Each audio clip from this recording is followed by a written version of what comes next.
All right. Well, hello. I'm Lauren McGowan, the Senior Director of Ending Homelessness at United Way of King County. And I'm here today with Jonathan Sposato. I can't even pronounce your name at the moment.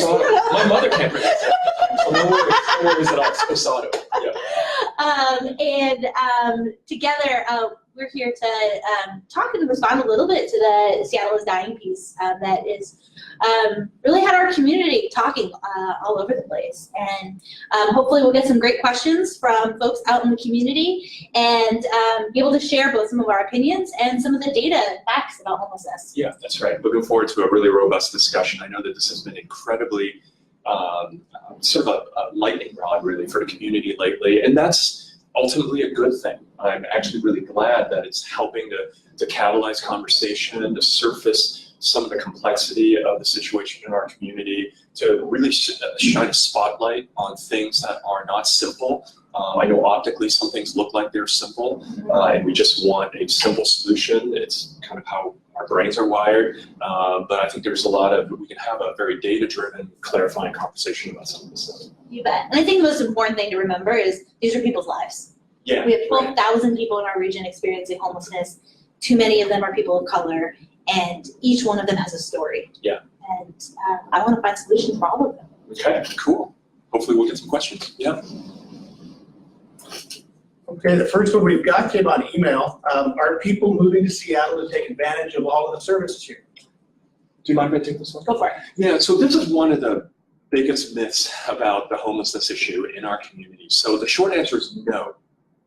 It's not a concept of free-addle. That doesn't exist. People are not, in fact, moving into Seattle to take advantage of the services. So here's the actual data. McKinsey did an incredibly robust data-driven report recently. It was published about a year ago. They did this pro bono because they, too, felt a lot of passion about this issue. So as it turns out, 81% of the people who are experiencing homelessness right now in King County actually have been in Seattle for a year or more. In fact, over 50% of them have been in Seattle, in King County, for 5 years to even being born and raised in Seattle. So no, people are not moving in here just to take advantage. I mean, these are our neighbors, our perhaps former coworkers, they're friends, they're people we know. And so, again, that's why I sort of begin and end from a place of compassion.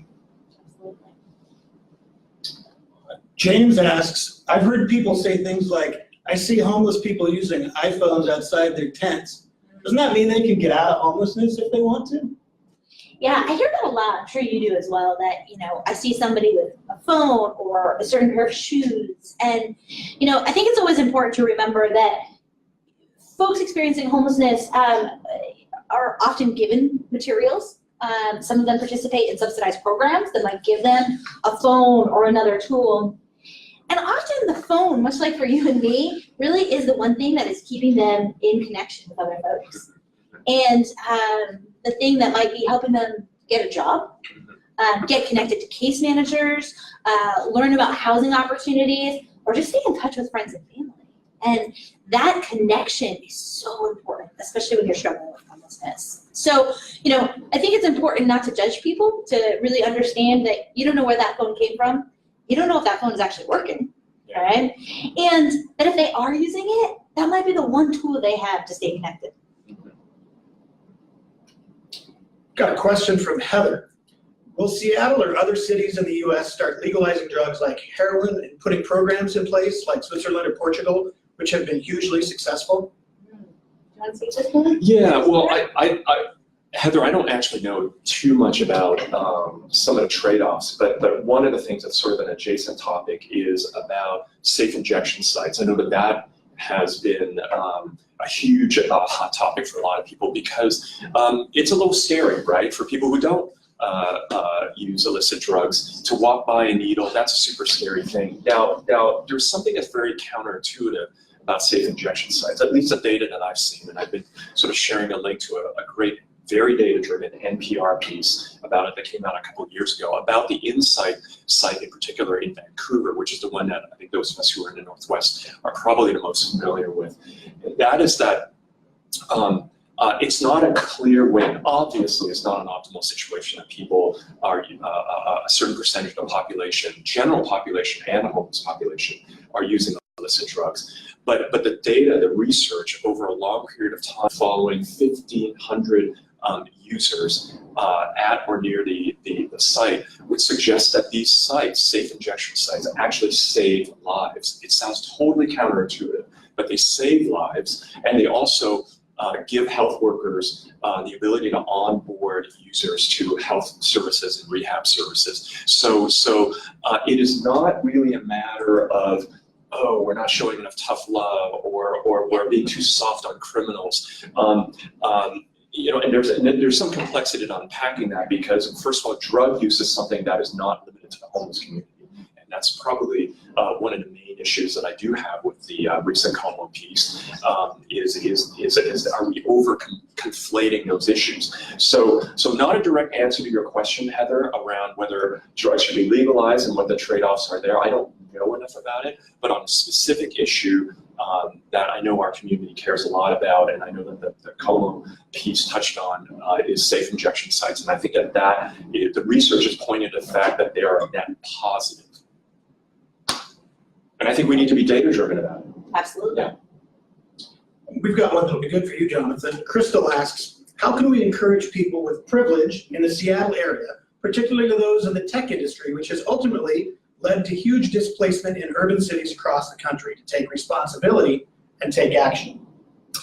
Yeah, I'll say that, well, first, it's the premise of the question, while I appreciate, I don't necessarily agree 100% with it, in the sense that I would probably word it a little bit differently. Yes, Seattle has been a beneficiary of a lot of growth. We are, in fact, literally the fastest growing city in North America. And that's something that actually I think we should be very proud of, and why, you know, kind of take this clear position, Seattle's not dying.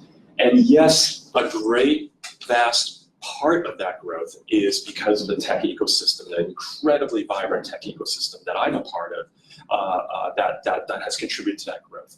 Now, is it the fault of tech that there are so many homeless? Well, no. I think, but however, that does not absolve us of responsibility, and that's actually why I've agreed to be the campaign chair for United Way of King County. Is perhaps I could be persuasive, perhaps I could lead by example, but as one of the examples, as one of the beneficiaries of the tech ecosystem, having been in the tech industry my whole life. I've worked at Microsoft, I've worked at Google twice, I've done multiple startups, I'm the co-founder and chair of GeekWire. I mean, I sort of represent tech in many ways, that's part of my persona, that I hope to show that, hey, there is a path for us to lean in and help, and there is a responsibility on all of our parts. And I would say that I've learned so much from the amazing folks at United Way of King County about philanthropy, about effective philanthropy versus altruism, about segments of the community that have already been activated versus that are still a little inert. And yeah, I think the tech industry could be less inert and activate more. And talk to me. I can help onboard you to a lot of really great things. A lot of great solutions. I love that. And I think, you know, one great example recently has been Microsoft, right? Mm-hmm. Microsoft has committed $500 million to really building a lot of affordable housing, right? And dedicated a portion of that to homelessness, specifically eviction prevention. Mm-hmm. And they've really rallied many other tech leaders to do some work in Olympia to pass legislation around this. So that's just one example of how the tech community can get engaged. Yeah. And I want to just say one thing, if I may. I know a little time crunch, but I feel so passionate about this. The way that we get engaged, if this question is really about the tech community, doesn't necessarily have to be the way that the tech community does it. We don't need more apps per se that somehow help the homeless. I mean, there's plenty of that stuff, and it's great. What we need are to double down on solutions that are currently working. And, you know, things like the United Way's Streets to Home program, which has proven to make huge dents every single year, and bigger dents every year, and thousands of people, getting them off the streets and into a home. And when they're sheltered, they have almost 90%, a near 90% chance of staying housed. Things like, Home Base, which is in a partnership between the United Way and the Mariners, and people like John Stanton and Fred Rivera, who've taken great leadership on the issue, where they've identified that actually eviction prevention is the highest yield node, and that if you can focus on that, that is way cheaper than you wait until somebody is in fact homeless, and then you have to take care of that. So I think there are a lot of solutions that are working that the tech industry, if you care and you're passionate, just plug into those. Okay, Jennifer asks, can you talk about government spending locally? What's working? What's not working? Yeah, that's a great question. Thanks, Jennifer. What we know is when we look at homelessness overall, our community spends anywhere from $150 to $200 million annually to address the homelessness crisis.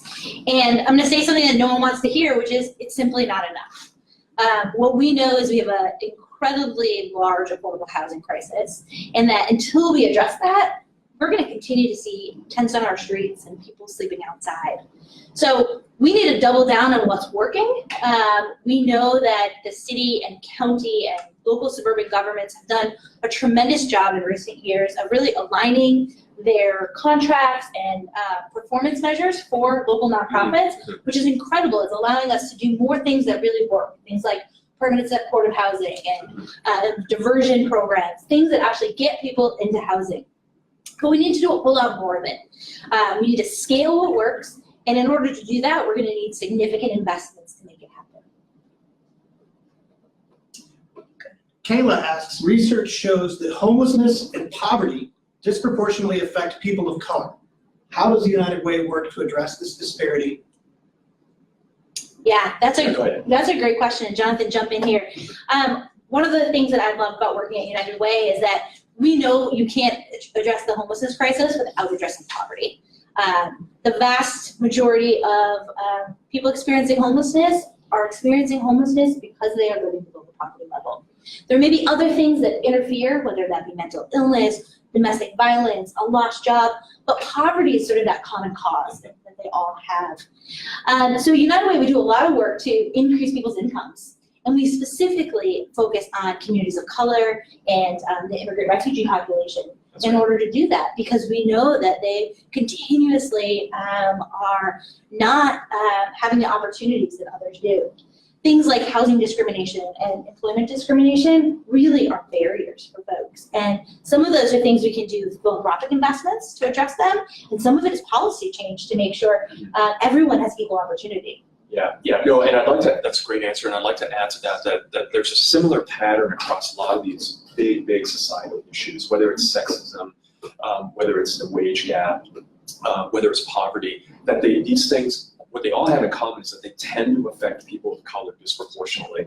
And what that means is that generally speaking, that there are sort of very big structural problems that we need to pay attention to, in addition to the more sort of tactical solutions. And so your answer is absolutely right. And I actually am really grateful that in the sort of nonprofit ecosystem here, that there are folks who, the Gates Foundation pays attention to kind of big, broad structural things affecting poverty. The United Way kind of is that sort of middle ground where we're looking at structural things, but then we're also looking at programs that can scale and work and boots on the ground. And then there are other organizations that are solely boots on the ground. So it needs that whole spectrum of thought. So, you bet. Yeah. And with homelessness, it really starts at who's becoming homeless. So the more we can do on the prevention side to prevent people of color from becoming homeless, the more we're going to be able to address the disparities of homelessness, which is why we're so excited about this eviction prevention program, because we know that people of color are far more likely to become, to face evictions, and it's unacceptable, and there's something we can do about it. Anthony asks, as an initial pessimist of this feed, first let me say, thanks for keeping this inspiring and loving. As someone who's experienced the struggle of poverty and homelessness without addiction or crime as a reason, how do we as the community of Seattle work on a global scale to dispel the myths and the stigmas that keep solutions from being upscale? Well, mind if I take a step there? Well, so that's actually part of what we're here to do. In a nutshell, I do think that we could scream louder.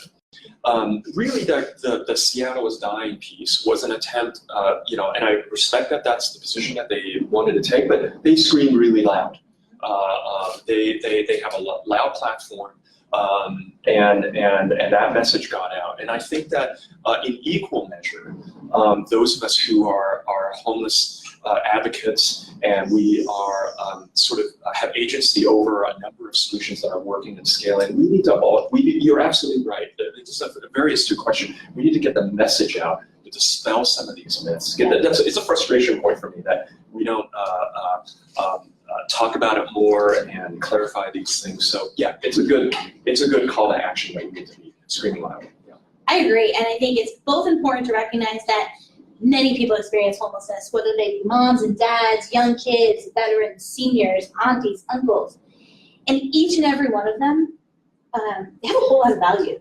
And I think one of the things that bothered me about the Seattle's Dying piece is it's kind of other people, right? It's good homeless, bad homeless. No, every single person deserves a safe, decent, affordable place to live. Yeah, that's right. I mean, just to humanize a problem, I think it's in spirit of the question that was just asked. I mean, I've literally, in the course of being a tech entrepreneur and building companies, I have had people who had full-time jobs at a major brand name tech company who have a job, who may be like a test engineer, who is currently homeless and living in their vehicle. I have had someone who was a middle or upper middle manager at a major tech company in the area who is friends with someone at the company, and someone at the company may say like, hey, you know, my friend so-and-so, what should he do? What resources should he turn to? And so again, it's really just kind of underscoring this point that it's not us versus them, it's not the other. We're all sort of interlaced, and there are neighbors and coworkers so yeah. Okay, we've got another question about what do we think about Como's thesis that stricter policing and incarceration can address the problem of homelessness? You know, I've got some thoughts on that. So I am not an expert on law enforcement, but the fact of the matter is but I am a business person. So let me sort of put it in terms of cost. So as it turns out, it costs sort of the criminal justice system, and this is not even a fully burdened number, but maybe this is even bad enough, about $60,000 per person per year to keep someone jailed or incarcerated in a city jail or a county jail. Okay, I don't think that number goes down if it's a state penitentiary. So, but about $60,000 a year, and that's not fully burdened because it doesn't account for the cost, you know, to the families and also to the legal system, all of that stuff. But let's contrast that with a different number, which is that it costs about an average of about $13,400 to actually provide permanent supportive housing for someone who's experiencing homelessness. So I'm not saying we should put up with criminal activity, but in terms of the cost of, there's a whole other issue that was asked earlier, which is the cost of incarcerating non-violent criminals. And that's a much bigger society topic. But the specifics in our region of this is how much it costs to incarcerate someone versus this is how much it costs to house them, and then with wraparound services, onboarding, rehab, and health services, I mean, that's a no-brainer to me. So that's one potential answer to this problem. Yeah, I think that's spot on. I think it's important to remember, if somebody is committing violent crimes, assaulting people, that's a crime. That's a crime. Right? Yeah, absolutely. And you should go to jail for that and go through the legal process for that. But so often what happens is people experiencing homelessness, and particularly true for people of color, are arrested for petty crimes. But it's really about being homeless. Yeah. It's where they might sleep. It's public urination. Yeah. It's, you know. Yeah, Lauren, can you talk about, isn't it like, even if you just are sitting on a sidewalk, there was or is a city ordinance, that's a petty crime. That's like some sort of violation, and you can get cited and be fined, and And you know, anytime you get a fine, if you're experiencing homelessness, that's one more thing, right? Yeah. It's one more thing you have to pay back. And so I think what we're seeing is many of the courts now are saying, no, you can't arrest people for being homeless and sort of sleeping outside if you don't have another alternative. Yeah. And I think that's sort of the takeaway that sometimes gets missed is, why are these folks outside? It's because they don't have anywhere to go often, right? Our shelters are full, and we are not keeping up with the demand for those services. So, we want to be really clear that, when there is violent crime, that's where the police and the legal system come in, but we cannot arrest our way out of homelessness. Yeah, you're referring to the recent ruling or decision by the Ninth Circuit Court of Appeals, which is the jurisdictionally they're like the West Coast, like Alaska, and California. And so at that level, they are ruling on constitutionality. And I guess I'll put it in sort of a more patriotic way, which is, life, liberty, and the pursuit of happiness. Those are very American ideals. And the Ninth Circuit Court of Appeals is saying it's unconstitutional to just, pick somebody up and cart them off somewhere else if you cannot, as a city or a county, provide for affordable housing for them. That's unconstitutional, and I agree. So it's a very, I would argue, it's a very American idea that we have a balance here in terms of how we handle people in the streets. Great. Graham points out that so many people are living in their vehicles. The point-in-time count said 53% are unsheltered or in vehicles. How does United Way feel about providing space to, have 3,000 people in their vehicles living? Yeah, there's no question that we as a community need to do more, both for people that are, living in tents, living outdoors, living in their cars. We are going to, as a community, need to find places for people to be so that they are safe, so that they have access to restroom facilities and hygiene facilities, and so that they have access to case management and other supports. I think where so often the challenge comes, whether it be in opening up more shelters, opening up things like our community centers, or opening up big parking lots where people can park, is no one seems to want it in their backyard, right? And I think we're gonna have to give a little as a community. We can't both not want to see people in tents or in cars, and say, well, we can't do this in my backyard. That's right. We're gonna need it in everybody's backyard. We've got a whole lot of folks here. Yeah, that's right. You can't keep saying no. And I think that as most people know, this is a great question. Vehicle residency is, in fact, the fastest growing segment of the homeless population. And there's a reason for that, right? Many of these people, they have jobs, not just smartphones, but they have jobs and laptops and lives and kids who are going to school, and they are living in their vehicle because they simply can't afford their apartment, or they got evicted. And you can get evicted after being $25 short and 3 days late on your rent around here. And so Washington legislature can change that this year. That's right, you can change it this year. And so my point being is that it's so easy to get evicted, and once you have that eviction on your record, you really have no option to live in your car. And so, and as you alluded to for the earlier question, your problems can compound so quickly if you park. Then you get a bunch of parking tickets, and if you can't pay them, then you get towed, and then the fine is on a per foot basis, and there's many hundreds of dollars. And so the problem very quickly compounds. So you're exacerbating the problem if, as you said, Lauren, if all you're saying as a neighbor is no, no, I don't, want to see this happen. No, I don't want to see a head tax, which I also said no to for different reasons. But if you keep saying no to things, what do you say yes to? Anyway, not a direct answer to the question, would the United Way support, more parking for vehicles? I would like to see things move in that direction, and that's a discussion topic. Yeah. Yeah, and we all need to say yes in my backyard a little bit more. That's right. Yeah. Marik says, how much can be done? It seems like there's an entity or a system with much more power than what we've been able to muster. It seems like when we, the regular person, get a leg up, the boot comes down. There's some new challenge seemingly built with it already rich in favor. Man, that's a powerful question, isn't it? I wonder if this is a leadership question, and so the good news is that there are a lot, and this is part of the earlier question, that how can we get the stuff that's working, getting stuff demythized,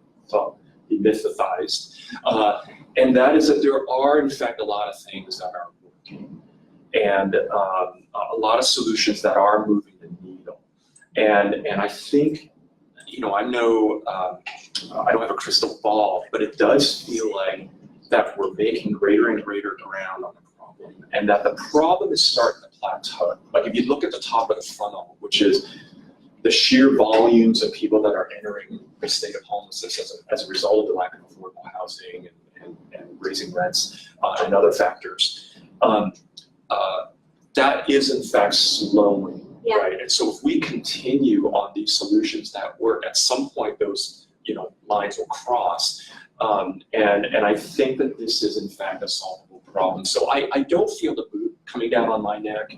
I want to be respectful of why the person asking the question feels that way. I want to better understand the question better maybe at a later opportunity. So, but yeah. Yeah, I agree with you. I think the reality is we know what ends homelessness. It's housing, right? Mm-hmm. Regardless of what your situation is, housing is the solution.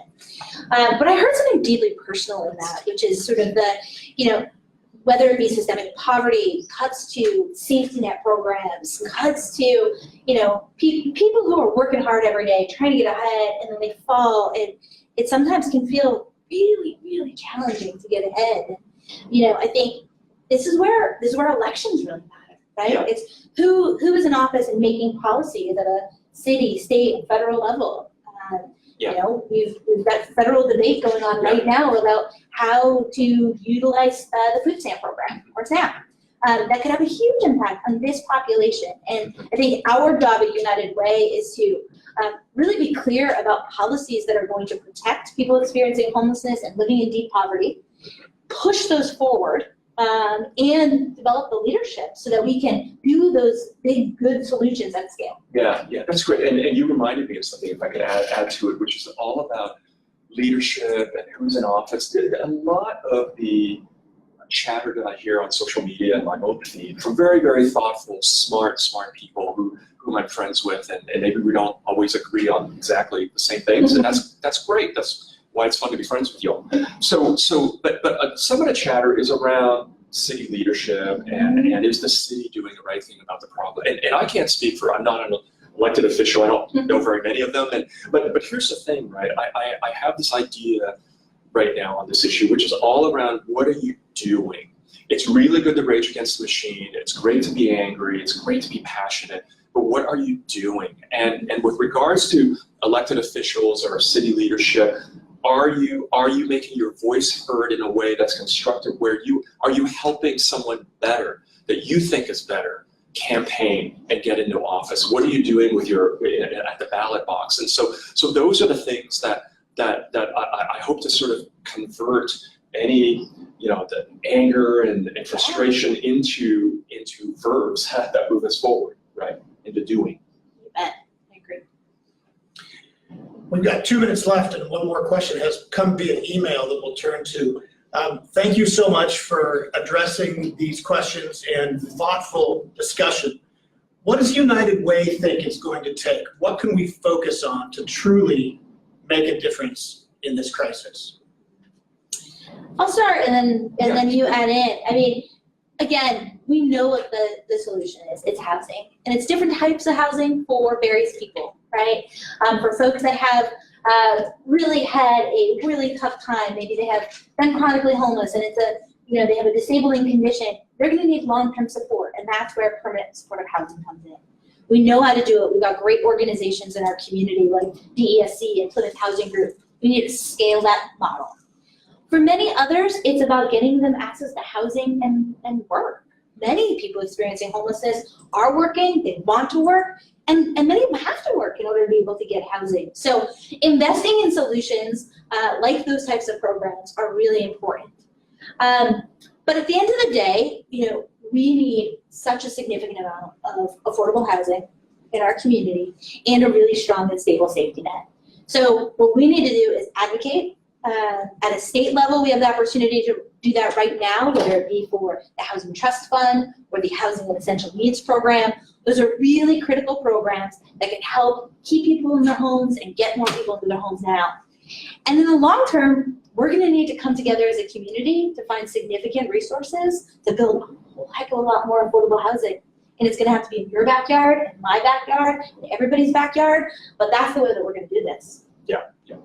I really don't have too much to add there, and so I'll just wrap up and say that I'll sum it up, the multiple solutions that I have to offer on that question as we need more people doing more. Again, think about what your verbs are. What are you doing? It's great to externalize our pain and frustration, but are you volunteering at a food bank or at a community resource exchange? Are you practicing effective philanthropy, which is you're trusting folks who have a deep sort of execution knowledge on programs that work, and you're giving your hard-earned dollars to them.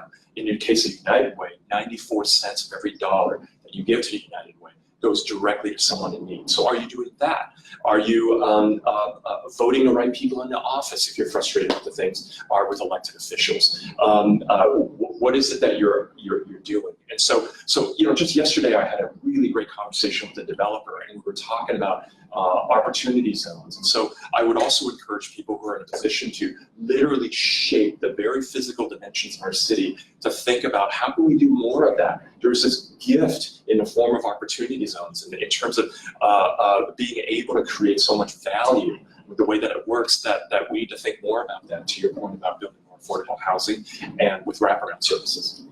So we need all of you. We encourage you to stay engaged, follow us on social media, start a conversation. We'd love to have coffee with you. Just sign Jonathan up for coffee with anybody. But we really do believe that it's going to take all of us to build a community where everyone has a home, but that it's absolutely possible if we all do it together. Thank you so much for joining in, and we hope to do this again in the future. Thank you.